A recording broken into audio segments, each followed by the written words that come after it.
Hey guys, it is Noah.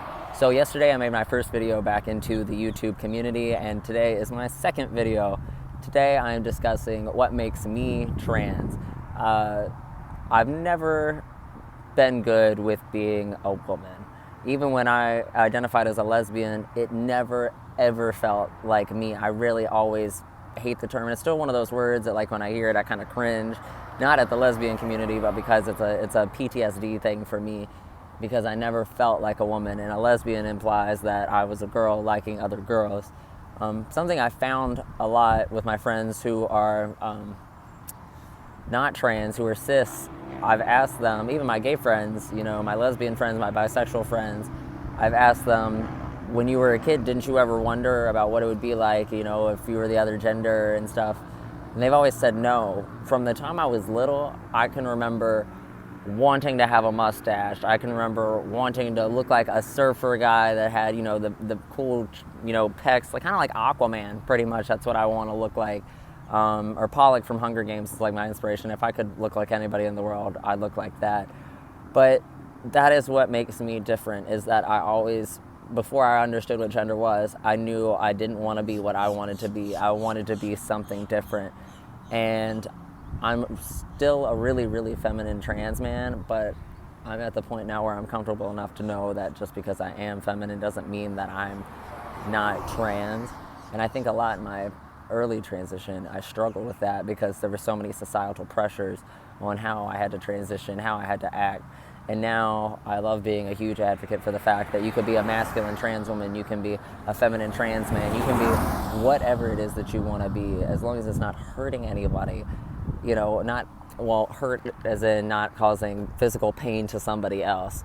Do you be happy, because your happiness is what matters in your life. When you're gone at the end of the day, you don't live your life for somebody else, you have to live it for you. And the number one way that I knew I was trans, I didn't know what it even was as a kid. I was reading Chaz Bono's book called Family Outing, and it was before he transitioned, and he made a statement that he felt like a girl trapped in a boy's body. Well, I had this shirt from Aeropostale that said blonde, or a brunette trapped in a blonde's body. And whenever I would wear that, I would think, it's a boy trapped in a girl's body.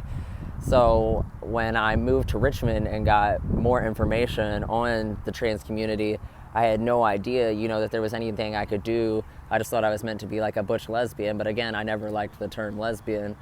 So when I found out that transitioning worked for, female to male as well as it did male to female, and that there was, something you could do other than just being a drag queen, and stuff like that, because where I'm from, that's what I thought you did. I always thought cross-dressing was weird and stuff like that. I didn't understand it, even though I grew up with the thoughts that I had where I wanted to be the opposite gender. It was just where I grew up. I grew up by Liberty University, which is one of the biggest Christian colleges in the country of the United States. So as you can imagine, the LGBT knowledge in my area was not a wide array. My school didn't even have a GSA. I think I may still be the only trans person from my hometown, you guys. So that is my version of what makes you trans. I don't think you have to meet any certain qualifications. You don't have to check any certain boxes in order to be trans. You don't have to have dysphoria. You don't have to not have dysphoria. It's not what other people define you as that makes your transition or makes what you are. It's how you respond.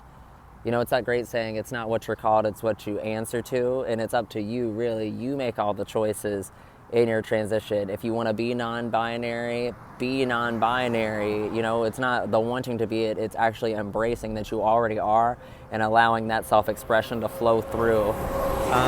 And I will tell you, once you start finally expressing yourself and you learn more about who you are, it's a really freeing journey. It's not an easy journey by any means, but when you finally get to put yourself out there and learn what you do or do not like, you learn how caged many other individuals are in their own mind, that because of how they are, they can't, be something else. Like if you look at me and my fiance, I'm trans and she's trans as well.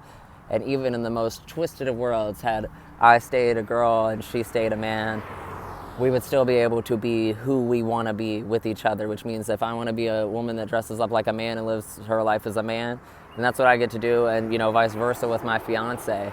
So, and our relationship doesn't hurt anybody. It makes both of us very happy.